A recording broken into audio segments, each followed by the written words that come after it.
Hey guys, welcome back to the channel. So if you know about the Conjuring series, you've probably heard of The Nun. In the movie, Father Burke and Sister Irene must investigate a mysterious death in a cloister. While trying to figure out what really happened, they see that there's an evil spirit who's trying to kill them. In this video, we'll look at how you can beat the demonic nun and get away alive.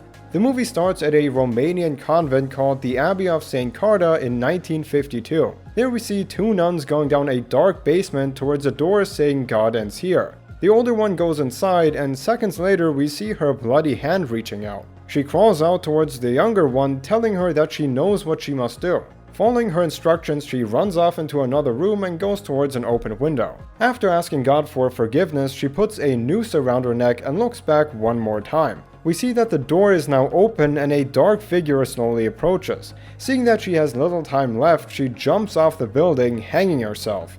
Here both of the nuns can probably be saved, and the demon could have already been killed. But to know how to do that, we need to take a few seconds to explain what's going on here. So in the church, there's a certain space in the basement where there's a crack in the floor. The nun came out of this opening, which is behind the door. Now in order to get rid of the demon, what they must do is close this crack by pouring in the blood of Christ, which is held in this relic and is hidden somewhere in the convent. But as it's explained later on, the crack in the basement was opened because of bombings on the building during World War II, which ended in 1945. But now it's 1952. This means that the Abbey has been dealing with the creepy nun for some time. It's also mentioned that they were aware of the demon roaming the halls every night, but no one ever asked for help or reported any of the strange incidents. If they would have done that, it could easily lead to other church officials taking action. And luckily, what they must do to get rid of the demon is pretty straightforward if you have a couple more people. But getting back to the hanging of the younger nun, that could have been avoided too. We see that she's running away from Valak from this door and she hangs herself up here. What the movie doesn't show you though is that these two locations are kind of far apart. One is down in the basement and the other is the highest room, which is across the convent. So she ran all this way and Valak couldn't catch up.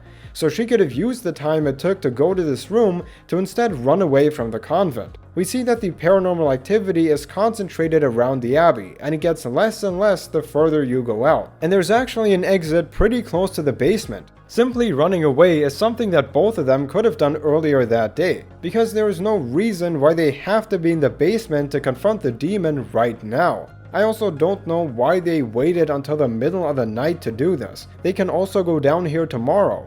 Valak didn't even attack them until they walked into his room. Now you might think that the demon would just kill them if they try to run away. However, he didn't kill the younger nun in the entire time that she was rushing to the other room. And later, we'll see that people are going in and out of the Abbey numerous times without a problem, even though they met the demon. That's kind of a running theme in the movie. Valak usually shows up to spook people, but then he just walks away and leaves them alone. This leads me to believe that the two nuns could have left earlier that day. Keep in mind, they knew about the demon before and decided to stay night after night.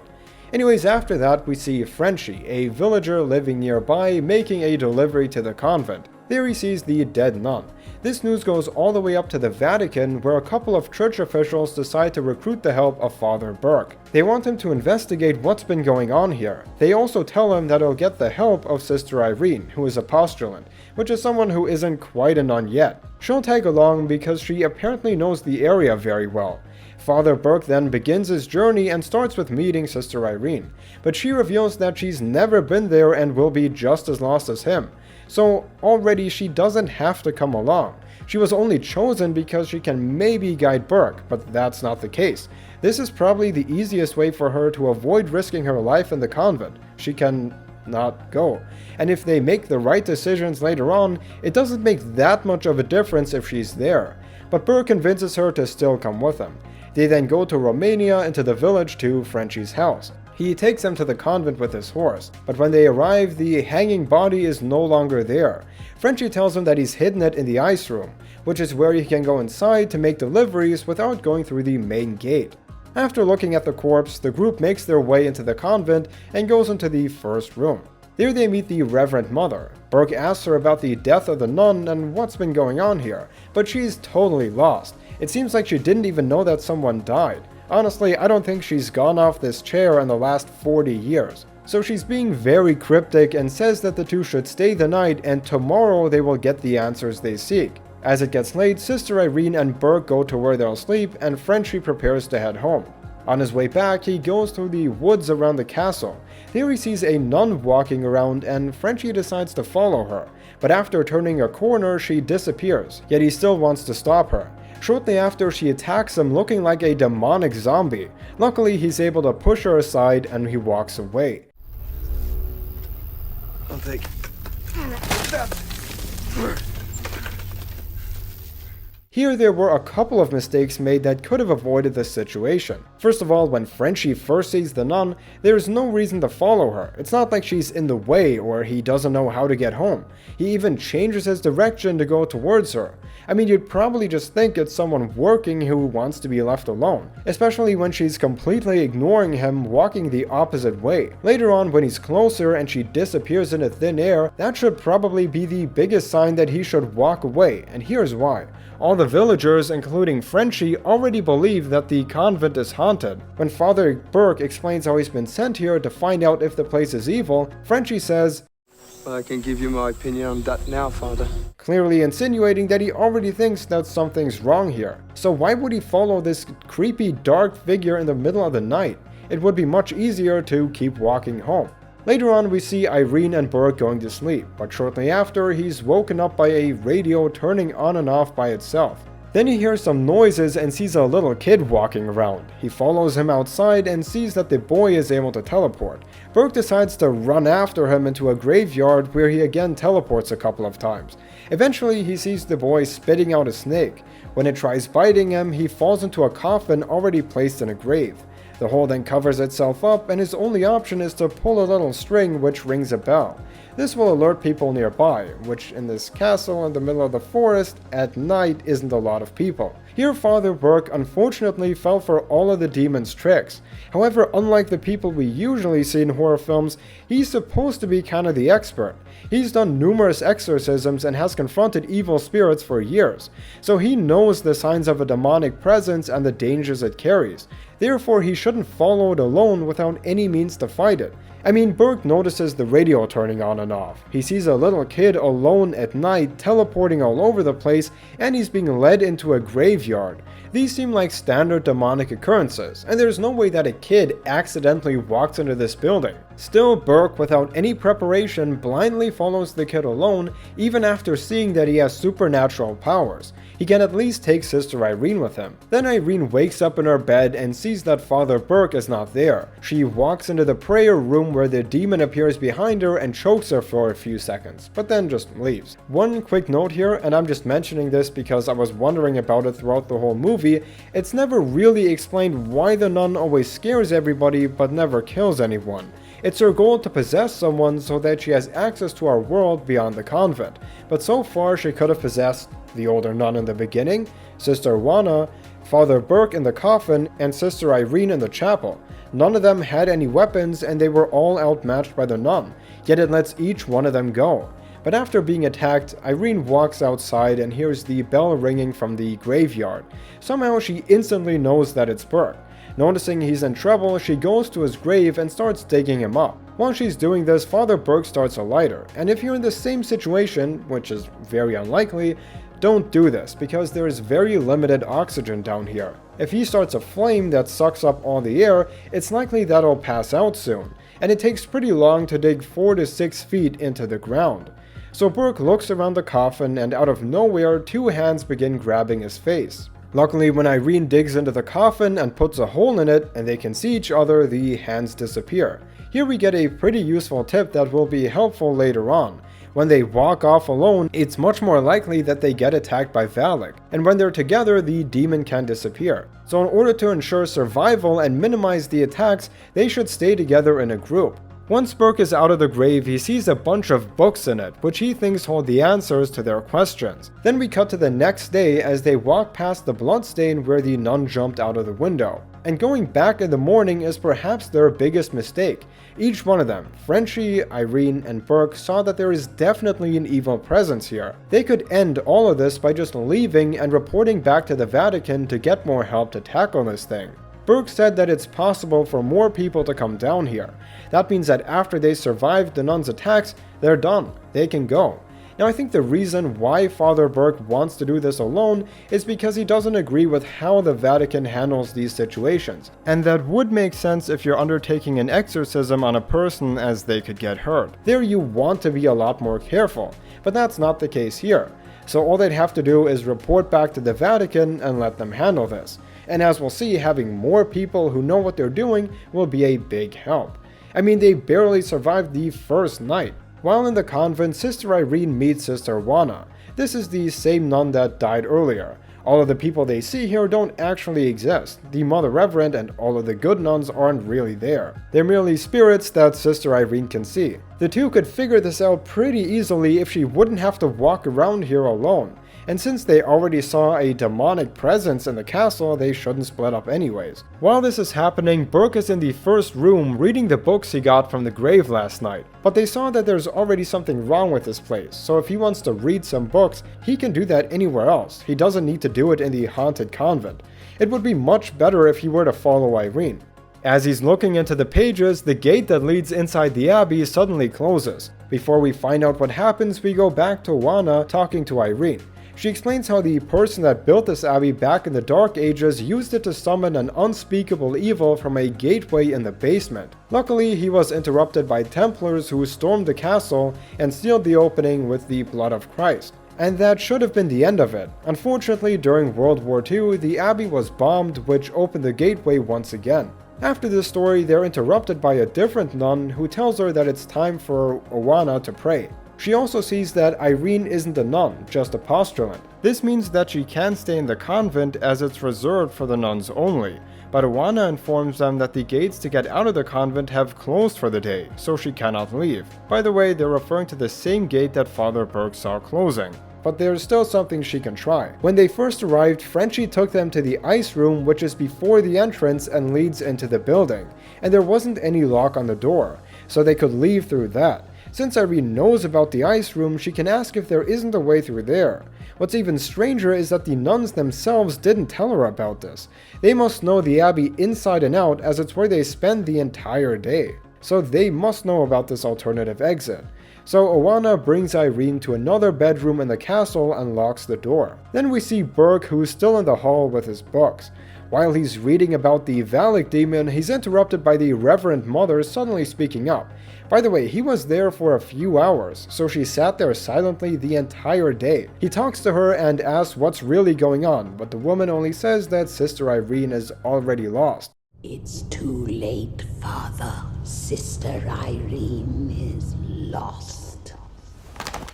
Then she dies and her dead body disappears. We go back to Sister Irene as she wakes up from a nightmare in her room. The door to her room opens by itself, and Irene walks out. She looks around the building and eventually goes down into the basement towards the same door from the beginning. Only a few feet in front of it, the door opens by itself, and Valak is slowly revealed. Seeing this, she tries to run away, and the demon just lets her. I don't know why. This attack from Valak was also avoidable because Irene shouldn't be down here to begin with. I don't know why she randomly walks down this spooky corridor deep in the night. When she wakes up in her room, there should only be two goals: leave the abbey or find Father Burke. And even if she wants to investigate the place, she already saw that there's a powerful demon here. And as Frenchy explained earlier, the crosses are a sign that they want to keep something evil away. Irene should know, okay, this is not where I want to go alone, with no means to fight back against the nun. She can wait until the next morning to check this hallway out with some help if she really has to. Seriously, who in the hell wakes up at 2 in the morning and instantly thinks, yes, let's go into the creepy basement all alone? I don't know. We cut to Burke and it seems that he's trapped in the hall. He hears a couple of voices and sees the Mother Reverend walking into a confessional and disappearing in it. Then that kid who has snakes coming out of his mouth appears. After almost making out with him, he runs up the stairs and escapes the room. Okay, so here it turns out that the door was open the entire time, which is a little bit weird because I thought the point was that he can't leave. Remember that gate closed and he couldn't escape? But apparently he can just walk out. This means that when he saw the Reverend Mother warning him that Irene was about to die, after which she snapped her own neck and vanished into thin air, he chose to stay to walk around the room for a bit. So he could have gone to Irene a long time ago, and even though the front gate is closed, he too can go through the ice room back into the building. However, this doesn't occur to Father Burke until later. By the way, in case this is still a little bit confusing, which it kind of is, here's a little closer explanation. The room has two exits. The front door, which is over here and leads into the castle, and the back door, which has the stairs going up, which goes outside. The front door closed, but the back door was still open, and in front of the castle is the ice room. Back with Sister Irene, she went into the chapel with Sister Oana to pray, as they believe that it will keep the demon away. Then an army of nuns enter and they all start praying together. But we already saw that praying doesn't really do that much against Valak. They have been praying the entire time and he was still able to kill all the nuns. Also, Valak is roaming around the halls at night, slowly taking out anything that's in his way. I mean, the very thing you're praying to get rid of is walking around your house right now killing people. So it's clearly not that effective and they should maybe try something else. Anyway, all the nuns are praying and they get taken out one by one. So their prayers didn't work. Big surprise. After they're all thrown around the room, Irene is marked with a pentagram. Keep in mind, like I said earlier, none of these nuns actually exist. They're merely spirits that Sister Irene sees that guide her through the night. Then Father Burke finally figures out that he can go into the ice room to go back into the building to save Irene. While he's in there, he almost enters the castle through the delivery door, but then he hears a ring. He turns back and sees a bell tied to a string, and Burke decides to follow it as it gets pulled across the floor. It leads him to the ice, where another zombie demon jumps out. By the way, this is like when someone puts $1 on a string to trick some moron into following the money. Burke should know this and he can clearly see the string, so he can see that somebody's trying to lead him somewhere. And there's only one person that would possibly do this, and that's the demon. Irene is locked in the castle, that's where he's trying to go. Frenchy is not supposed to pick them up until tomorrow, and the Mother Reverend is dead, which only leaves Valak. This would fit since it's been messing with him the entire time, and the old woman told him that Irene is very quickly running out of time and about to die, so he shouldn't get distracted this easily. As he's confronted by the demon and it walks towards him, Frenchy shows up and chops it down with an axe, and this reveals some pretty valuable information. They can kill the demon zombies with brute force alone, and it's really effective. This is probably the only horror movie where you can beat up a demon. The two then go into the building and knock on the door of the chapel. Irene hears this and lets them in. When they're reunited, she says that they've all been praying. This is when Father Burke reveals that she's alone. There are no other nuns, it's just her. She then says that they now have proof that the castle is haunted. Well, technically you had that since the first night when they saw the demon, but any kind of progress is good with me. While they're standing around the chapel, a dead body starts attacking them. Father Burke tries fighting it with a cross, but Frenchy finishes it with a shotgun, which is a great idea. They then prepare to end this once and for all. Irene explains what Sister Oana told her, that the crack in the basement must be sealed. But we can't close it without the relic. The blood of Christ. Christ? Jesus Christ? So they must find the blood to send Valak back to hell, but it's a pretty bad idea to do this all on their own. They know that the abbey is haunted and they're outmatched by Valak. They're barely able to fight one of the demon zombies at a time, so they can once again get the help of the Vatican because it's extremely unlikely that they'll win. They can leave and wait for help. They don't even know where the blood of Christ is, so there's no guarantee that they'll even make it. On top of that, if they die or Valak possesses one of them, he wins and then there's no hope at all. But the group decides to go into the catacombs trying to find the blood. With the help of Irene's premonitions, she's able to get it from behind a hidden door. Burke decides to put it around Sister Irene's neck as she's the only one worthy of carrying such a holy relic. Now they have the tool to kill Valak, as the blood of Christ will kill any demonic spirit. The three of them then go into the basement to make their way to the crack in the floor. While trying to find where exactly Valak's gateway is, Burke decides to split from the group and go down some random hallway, even though he already saw that staying together is much smarter than being alone. Frenchy eventually also goes away on his own. Once they're all alone without any idea where the others are, Irene goes into an open door which she believes leads to Valak's gateway. Then Frenchy hears Irene screaming. He goes into the same door and sees her leaning on the floor. When he tries talking to her, she appears possessed and starts attacking him. While she's threatening him, Frenchy takes some blood of the relic, puts it in his hand, and smears it on her face. This hurts the demon so much that it escapes her body. But while Irene is free from the nun, Frenchy still gets choked by her. Here it should be pretty easy for Frenchy to escape and stop Valak from attacking him. We see that his arms are free, so what he can do is slap Valak. And because he still has some blood from the relic on it, since he used his hand to wipe it on Irene, he could get rid of Valak. We saw earlier that it doesn't take that much blood to get rid of the demon. The Templars only used a couple of drops of the blood, so what's left on his hand should be enough for now. Anyway, while Frenchy is getting attacked, the demon throws Irene into the room with his gateway. Then it lets go of Frenchy and pursues her. As it slowly approaches, it begins drowning her in the water. Having to think fast, Irene comes up with a way to trick Valak.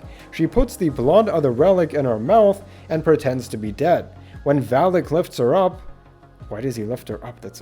whatever. When Valak lifts her up, she spits all of the blood in her face. This hurts the demon so much that it goes back into the crack, and it looks like they got rid of it once and for all. The next day they all prepare to leave, but when Frenchy takes them back to the village with his horse, we see an upside down cross appearing on his neck. In a quick epilogue, we see the Warrens from The Conjuring 1. They talk about the French farmer that was possessed and began speaking Latin backwards. It turns out that was Frenchy. What happened was that when he was getting choked by Valak, it possessed him and the demon practically won. This could have been avoidable if he slapped Valak with the blood or if they never went into the basement to begin with. It was a pretty risky move since they weren't properly prepared, and the Vatican even said that they would help if Father Burke would have told them what happened. There wasn't any time pressure either, so they could wait outside, wait for a week, and go in there with the proper help. So that's how you can beat 2018's The Nun. Let me know what you guys think of the movie. While not flawless, I actually think it's quite entertaining. As always, I hope you liked it, and that I get to see you guys in the next video. Bye guys.